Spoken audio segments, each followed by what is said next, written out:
This tutorial will take you through an overview of how to perform a movement screen of the lower limbs. We'll also look at a selection of tests on the Assess page to give you a feel for some of the other assessments that you have available to you. At the end, we will also look at how to generate a report for your client, so that you can give feedback on their dynamic stability and posture. After completing a static postural assessment, click the Assess tab to start the movement screen.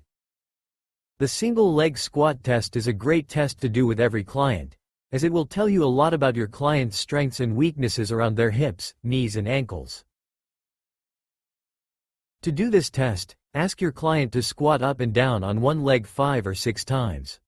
You can then quickly and easily record your observations by clicking the option that best matches what you see. For example, when they squat, do you see their hip rotating around, away from the stance leg? Your response will be, yes, slightly, or no. Depending on your answer, the app will give you extra guidance and suggestions as to what muscles might be overactivated or tight and inhibited or weak. It will also recommend additional specific muscle tests to confirm if there is indeed a muscle weakness.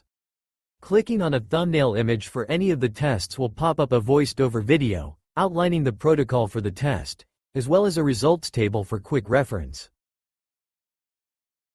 After the single leg squat test, there are a large number of additional tests that you may choose to use. For example, the single leg balance test for balance and proprioception, the muscle chain activation sequence test of the hip extensors, multiple strength tests for the legs, hips and core, as well as other mobility, strength and endurance tests. You may choose to use all of these, or just certain tests that best suit your needs. For some tests, such as the pillar strength tests for leg, hip and core stability, you can simply choose the appropriate resistance level by clicking on it. These are objective tests whereby you record your individual findings. For other tests like the isometric abdominal test, under the strength test section, you will record the level achieved by clicking on it.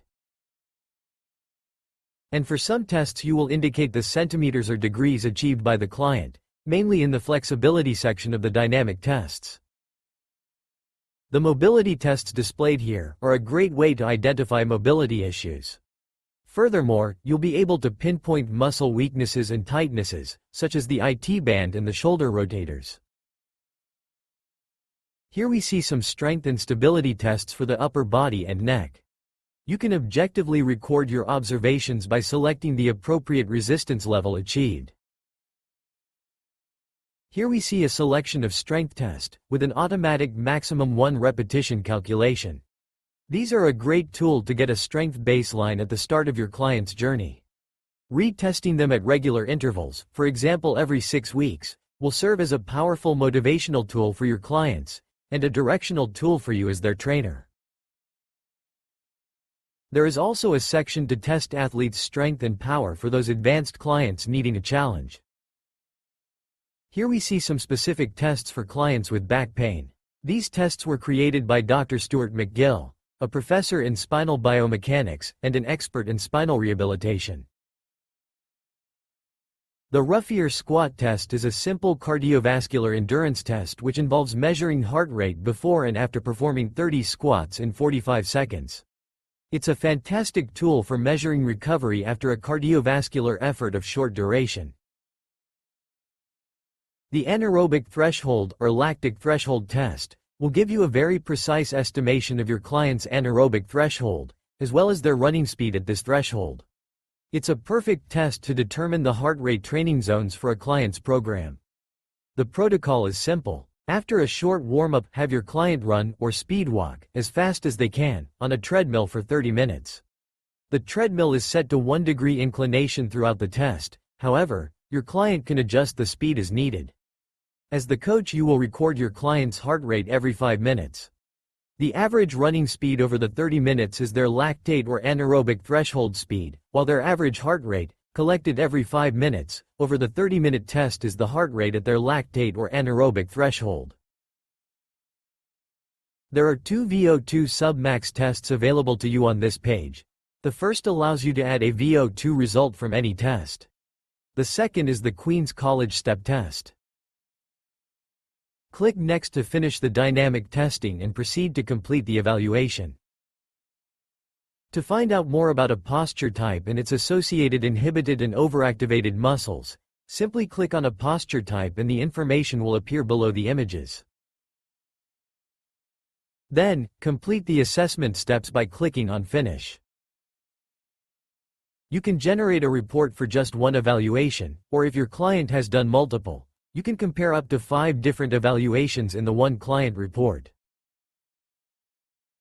On this page you can choose which tests you would like to include in the assessment report, and which tests you'd like to leave out, if any. To generate your client's personalized assessment report, simply click the button shown here.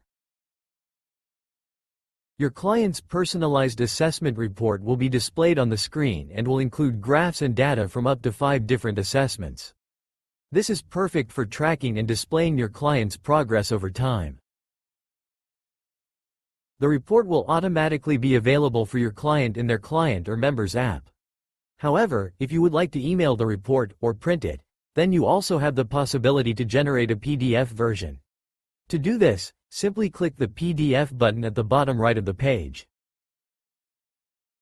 This guide walked you through conducting a movement screen using the single leg squat test.